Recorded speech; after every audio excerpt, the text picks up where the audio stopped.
Hello guys! Welcome to my channel ang The J Vlog Stories, and for today's video, i-unbox natin yung newly released entry-level phone from Samsung at ito ang Samsung Galaxy M20. So tara guys, simulan na natin. So guys, ito palang Samsung Galaxy M20 ay online exclusive lang. So mabibili nyo lang siya sa mga online partners ng Samsung like Lazada and Shopee. So nung naging available siya sa Lazada and Shopee nung March 6 nung 12 AM, nag-sale to guys, 1,000 off. So naging 9,990 pesos to nung March 6 nung 12 AM, pero hindi ko naabutan yon. So meron din sila nung March 6 din, pero 12 PM to 2 PM. So pag nag-purchase kayo nung ganong time is meron kayo 1,000 off. Pero hindi yun yung hinabol ko guys. Doon guys sa Lazada meron silang promo na pag binili nyo tong M20 is meron tayong libreng meron tayong libreng JBL Clip 2. So ito yung libre guys nung pinurchase ko tong Samsung Galaxy M20. So mas okay na to kaysa dun sa 1,000 off. So ito yung pinili ko.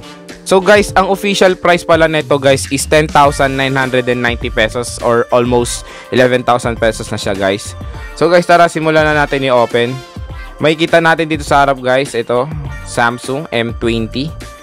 Meron na siyang Infinity V display. Tapos sa gilid, ayan.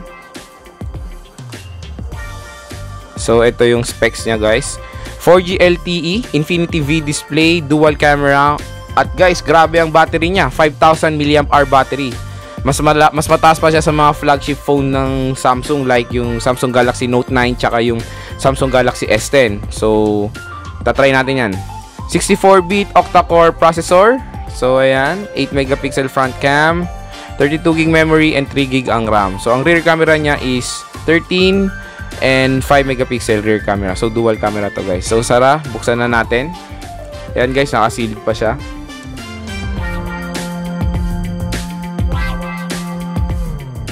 So ayan guys, open na natin.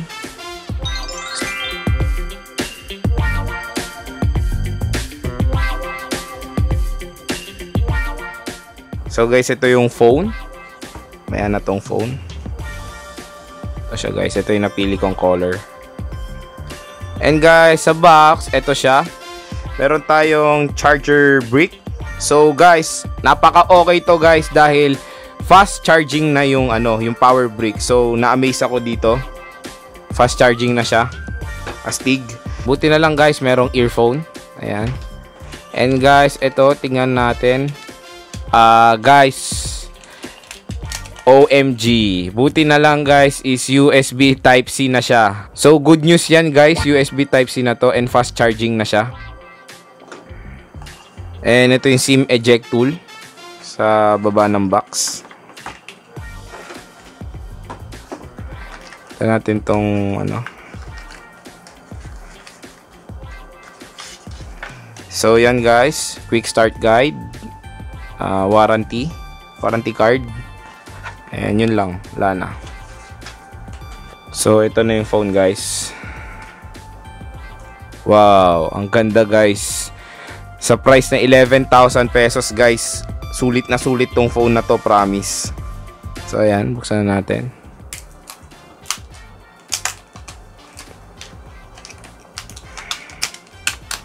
Wow, ganda guys.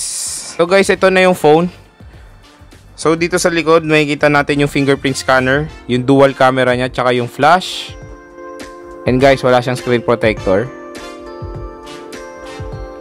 Ayan guys, sa baba, USB Type-C.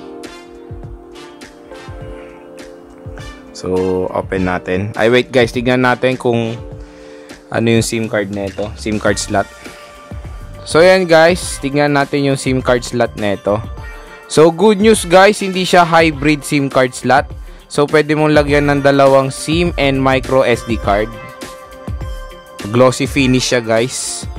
And yung print ng Samsung logo dito is naka-emboss, nakapanyo siya. Ayan. So yan guys, buksan na natin. Ayan, Samsung Galaxy M20. So yan guys, habang nag-o-open siya, tingnan natin yung mga physical button.